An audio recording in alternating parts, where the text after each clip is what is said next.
नेपालको प्रदेश नम्बर 2 अन्तर्गत तराई मधेसमा पर्ने धनुषा जिल्लाको उत्तरी क्षेत्रमा मिथिला नगरपालिका रहेको छ। केही पहाडी र अधिकांश तराईको भूभाग समेटिएर मिथिला नगरपालिका बनाइएको छ।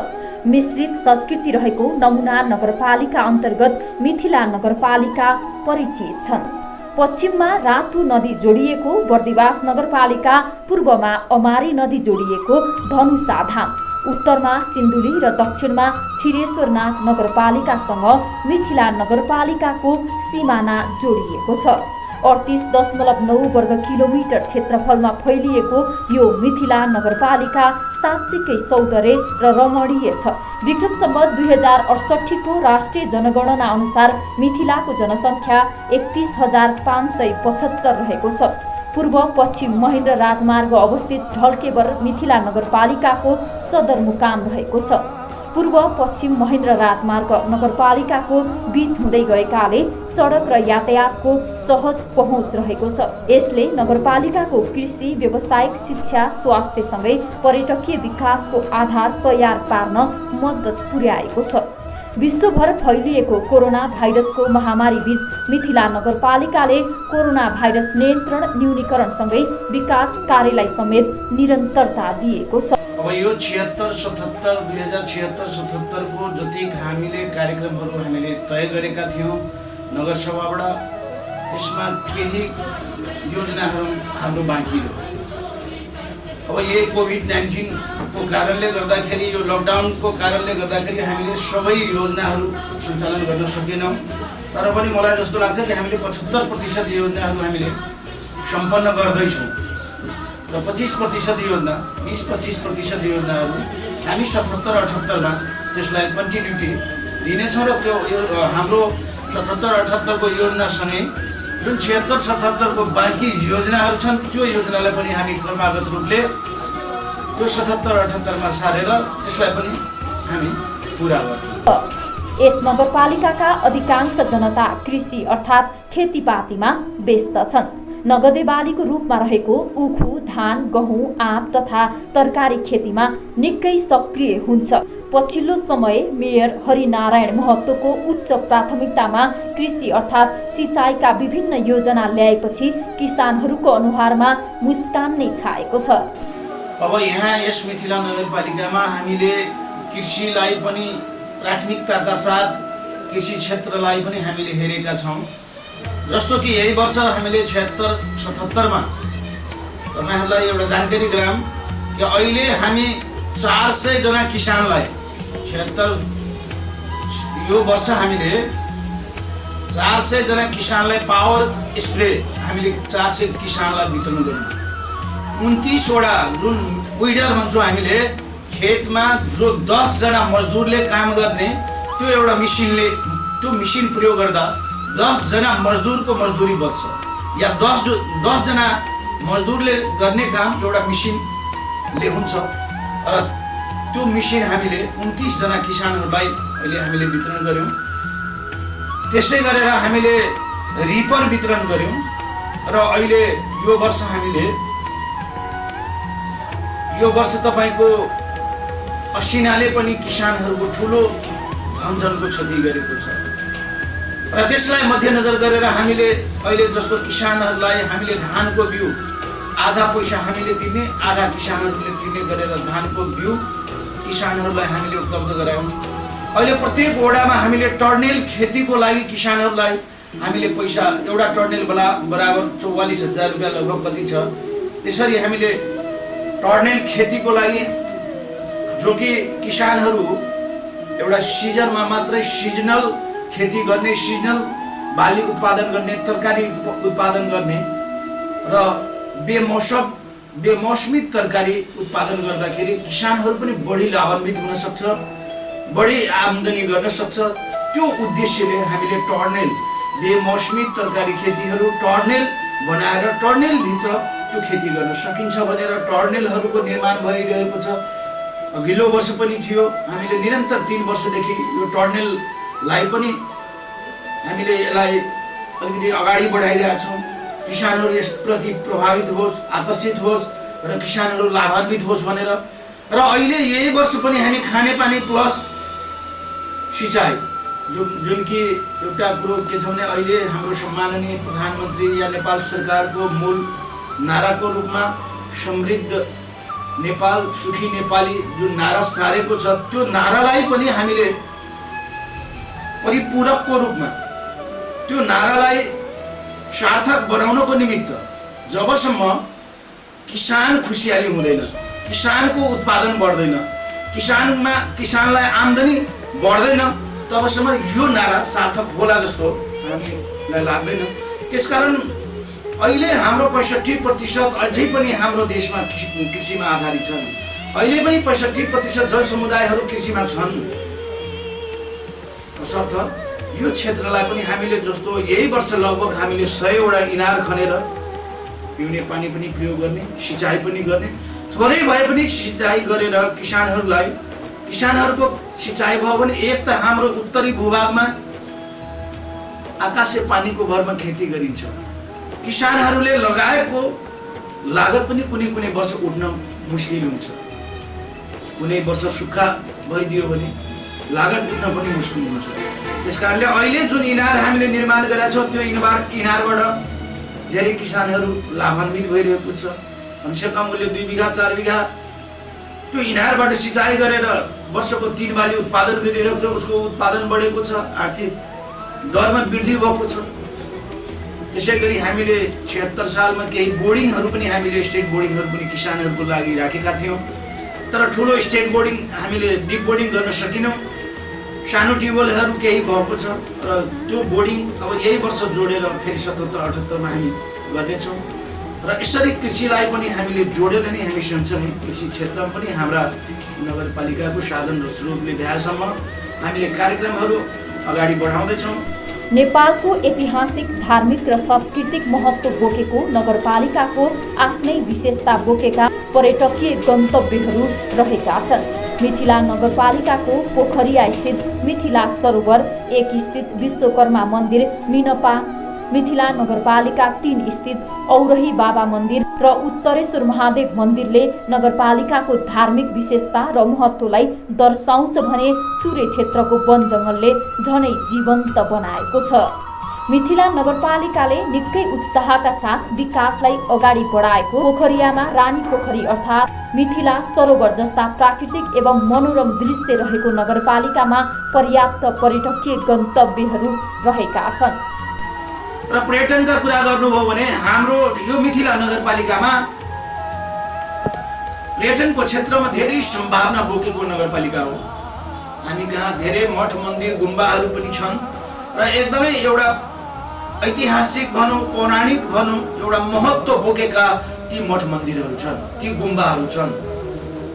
र त्यो सँगसँगै त्यो मन्दिर गुम्बाहरूको पनि हामीले विकास निर्माण त्यसलाई पनि प्रवर्धन गर्ने काम गरेका छौँ भने सँगै हामीले एउटा प्रदेश नम्बर 2 कै एउटा नमुना पर्यटकीय स्थलको रूपमा हामीले एउटा पर्यटकीय स्थलको विकास गरिराखेका छौँ।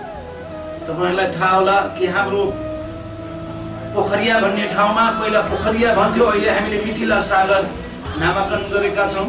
मिथिला सागर पोखरिया भनेर त्यहाँ त्यो एउटा हाम्रो एकदमै सौन्दर्य ठाउँ, त्यो प्राकृतिक रूपले नै सौन्दर्य हो।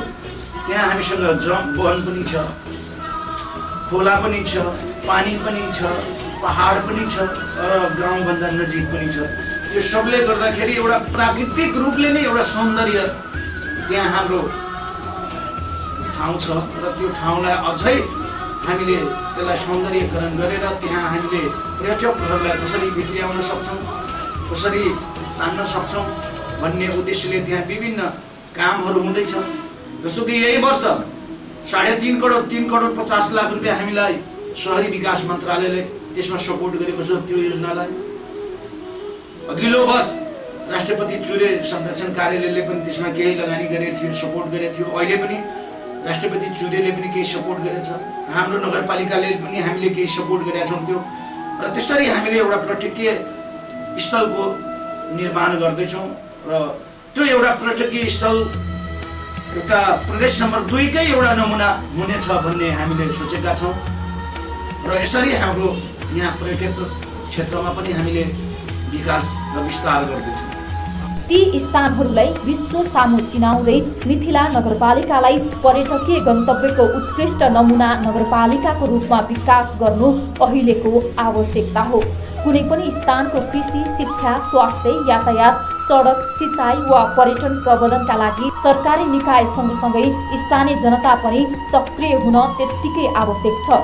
तर मिथिला नगरपालिकामा कृषि, शिक्षा, स्वास्थ्य, यातायात, सडक, सिँचाइ, खानेपानी तथा पर्यटन प्रबन्धनमा स्थानीयवासीको खासै सक्रियता देखिँदैन। मिथिला नगरपालिकाको कृषि, सडक, सिँचाइ, स्वास्थ्य, शिक्षा तथा पर्यटन प्रबन्धन सरकारी निकायमा मात्रै निहित रहेकाले अपेक्षित विकास हुन सकेको थिएन। यद्यपि पछिल्लो समय नगरवासीहरू विकाससँगै शिक्षा, स्वास्थ्य र कृषि क्षेत्रको निर्माणमा निकै सक्रिय रहेको मिथिला नगरपालिकाका मेयर हरिनारायण महतो बताउँछन्। पहिलो प्रायोरिटीमा हामीले जस्तो 2 वर्ष 3 वर्ष नै हामीले पिउने पानी अनि खाने पानीलाई हामीले राखेका थियौँ र त्यस्तै गरेर दोस्रो प्रायोरिटीमा हामीले शिक्षालाई राखेका थियौँ। त्यसरी कर्मिक रूपले शिक्षा, स्वास्थ्य, कृषि, पशु अनि यी सडक सञ्जालका कुराहरू सबै त्यसरी नै न त नम्बरको हिसाबले अलिकति तलमाथि स्वाभाविक हुन्छ, तर प्राथमिकता हेर्नुहुन्छ भने सबैको आफ्ना छुट्टा छुट्टै महत्त्व छ र सबै कोहीभन्दा कोही कम कसैको पनि कुनै पाटोको शिक्षादेखि स्वास्थ्यको पनि महत्त्व कम छैन। त्यति नै महत्त्व छ। जति हामीले शिक्षालाई महत्त्व दिन्छौँ त्यति नै स्वास्थ्यलाई पनि महत्त्व दिनुपर्छ। त्यस्तै पिउने पानीको पनि त्यति नै महत्त्व छ। त्यस्तै कृषिको पनि आफ्नै खाले महत्त्व छ। सडक सञ्जालहरूको पनि आफ्नै महत्त्व छ। त्यसैले नम्बरिङ तलमाथि हुन्छ, तर महत्त्व थोरै अलिकति नम्बरिङ हिसाबले हेर्ने भने अलिकति तलमाथि हो। कोरोना भाइरस महामारी बीच मिथिला नगरपालिकाको कार्यालय ढल्केबरले सडक निर्माण, सिँचाइ, खानेपानी, कृषि क्षेत्रको आधुनिकीकरण, किसान, महिला, दलित, विपन्नलाई राहत तथा अनुदान, खेलकुद मैदान, कबड हल निर्माण तथा पर्यटकीय पूर्वाधार तयार गर्न विभिन्न प्रकारको योजना तथा पूर्वाधार निर्माणको कार्यहरू गर्दै आएको नगरपालिकाका प्रमुख प्रशासकीय अधिकृत रचिन्द्र डङ्गोल सुनाउँछन्। कोभिड-19को कारणले गर्दाखेरि जुन विषम परिस्थिति सिर्जना भएर नेपाल सरकारले चाहिँ 2000 चैत्र 11 गतेदेखि दिसम्बरबाट देशव्यापी लकडाउनको अवस्था चाहिँ जारी गरेको छ। सो अवस्थामा विभिन्न सरकारी निकायहरू चाहिँ औपचारिक रूपमा बन्द रहेको अवस्थामा पनि यो जुन स्थानीय तहका जुन सरकारी कार्यालयहरू चाहिँ यो अवस्थामा पनि यो स्थानीय निकाय भन्नाले जुन नगरपालिका, उपनगरपालिका लगायतका चाहिँ स्थानीय निकायहरू छन् उहाँहरूमा चाहिँ धेरै जिम्मेवारी थपेको अवस्था थियो। एक त जिम्मेवारी चाहिँ नि नगरपालिकाहरूमा धेरै थपेको अवस्था थियो, साथसाथै नेपाल सरकारले सरकारी जुन स्टाफहरू छ उनीहरूलाई चाहिँ सार्वजनिक बिदा सरह अघोषित रूपमा चाहिँ विभागीय प्रमुखले चाहिँ बिदा स्वीकृत गराउने भनेर चाहिँ निर्देशन भएको अवस्था र त्यसमाथि चाहिँ जुन यो चाहिँ सङ्क्रमण रोकथामको लागि चाहिँ जुन नगरपालिकाहरूले जुन आफ्नो भूमिका निभाउनु पर्ने अवस्था थियो त्यसमा चाहिँ नि च्यालेन्जिङ अवस्था थियो, निकै नै चुनौतीपूर्ण अवस्था थियो। अफिसको चाहिँ विभागीय प्रमुख एकैजनाले मात्र चाहिँ अफिस सञ्चालन गर्ने होइन, त्यसको लागि चाहिँ सहायक चाहिँ जुन उसको चाहिँ सहयोगी स्टाफहरू छ सबै चाहिँ अफिसमा उपस्थित हुनु जरुरी थियो।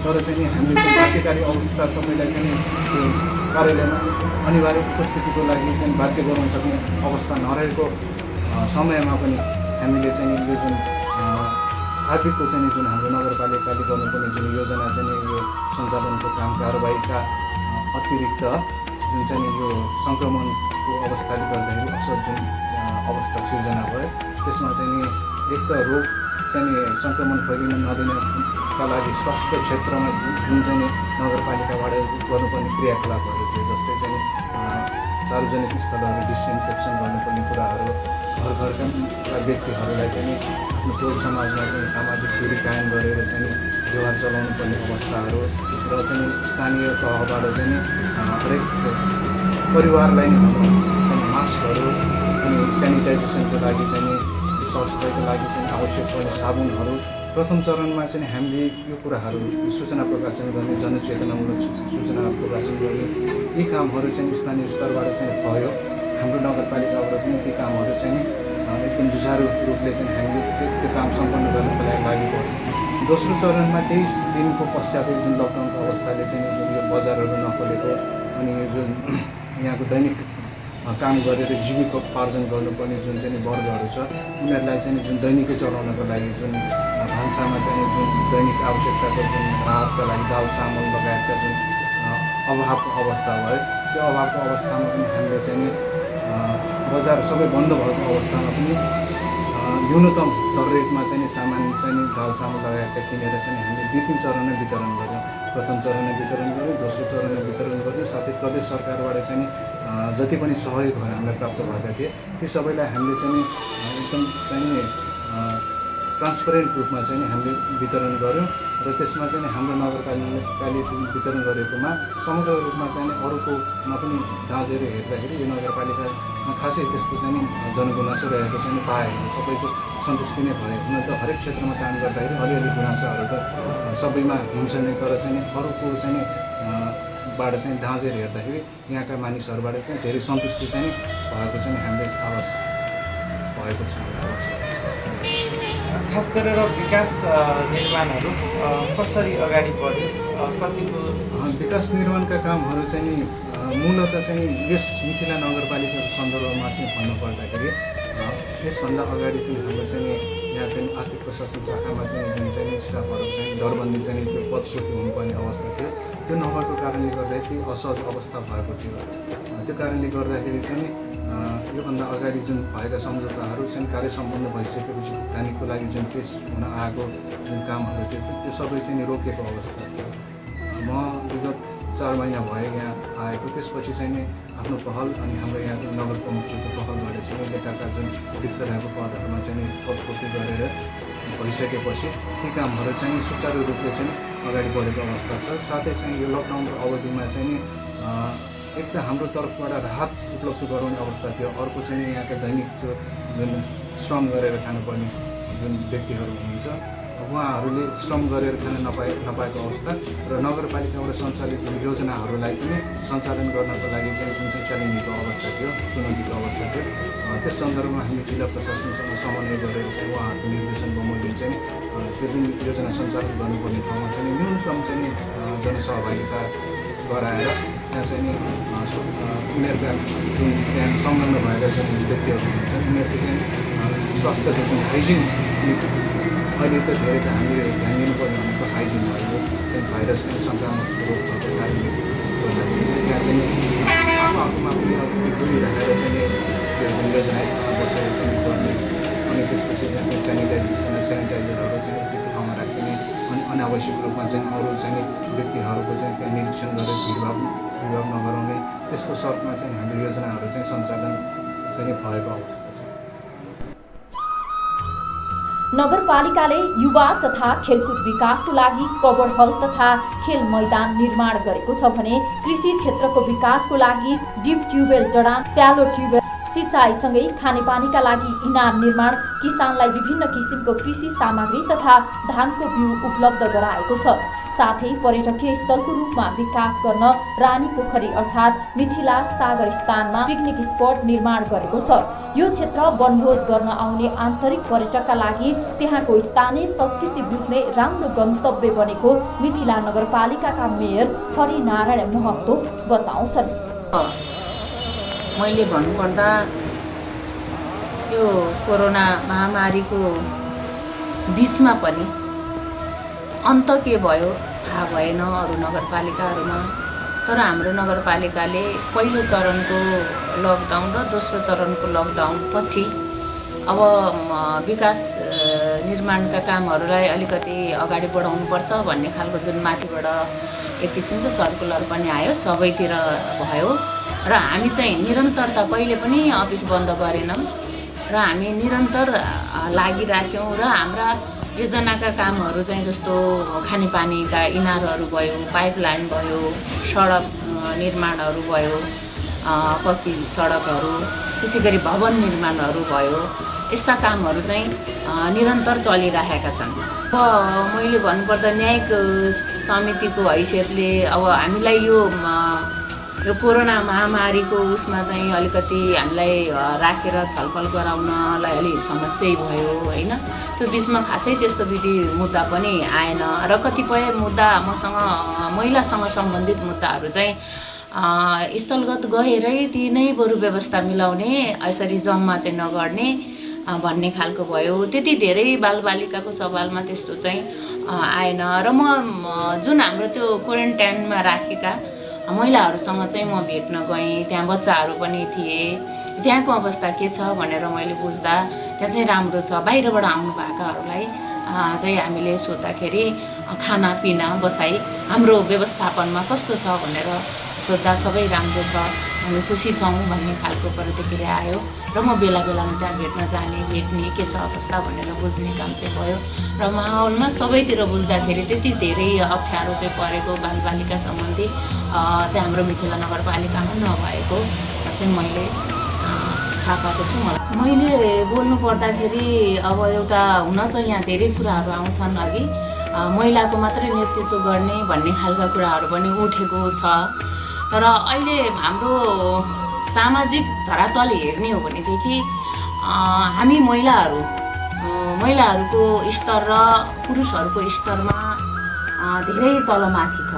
त्यसले गर्दा मैले बुझेअनुसार चाहिँ मलाई चाहिँ आफूलाई लागेको कुरो अहिले अब हामीले 2 वर्ष चाहिँ साँच्चै भन्नुहुन्छ भने भौतिक पूर्वाधारमा धेरै नै हामीले अगाडि बढायौँ र अर्को महिलालाई पनि अगाडि बढाउनुपर्छ भनेर विभिन्न सिपमूलक उद्यमी बनाउनलाई तालिमहरू पनि राख्यौँ है र त्यसले चाहिँ अलिकता अगाडिमा केही ल्याउँछ। अनि चेतनामूलक कार्यक्रम लानुपर्छ भनेर हामीले गाउँ गाउँमा चाहिँ तालिम गराउने, महिला समूहहरू बनाउने त्यस्तो गऱ्यौँ। अब चाहिँ मलाई के लाग्छ भने अब चाहिँ उहाँहरूको आर्थिक स्तर बढाउनुपर्छ, सिपमूलक चाहिँ उद्यमी बनाउनुपर्छ र उहाँहरूको आर्थिक स्तर बढेन भनेदेखि हामी महिला जहिले पनि पछाडि पर्छौँ भन्ने लागेको छ र उहाँहरूलाई चाहिँ सिपमूलक काम लग्यो भने मात्रै अनि केही चाहिँ स्तर उन्नति होला र त्यो समाजको स्तरमा महिला र पुरुषको समानता होला भन्ने चाहिँ मलाई लाग्छ र त्यही क्षेत्रमा मेरो चाहिँ फोकस गर्ने यसपालि चाहिँ त्यही छ मेरो चाहिँ सोच।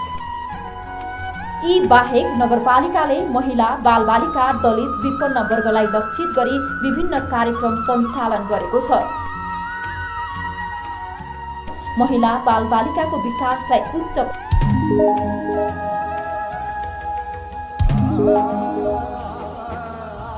प्राथमिकतामा राखेर कार्यक्रम अगाडि ल्याएको नगरपालिकाकी उपमेयर तारा कुमारी बस्नेत सुनाउँछिन्।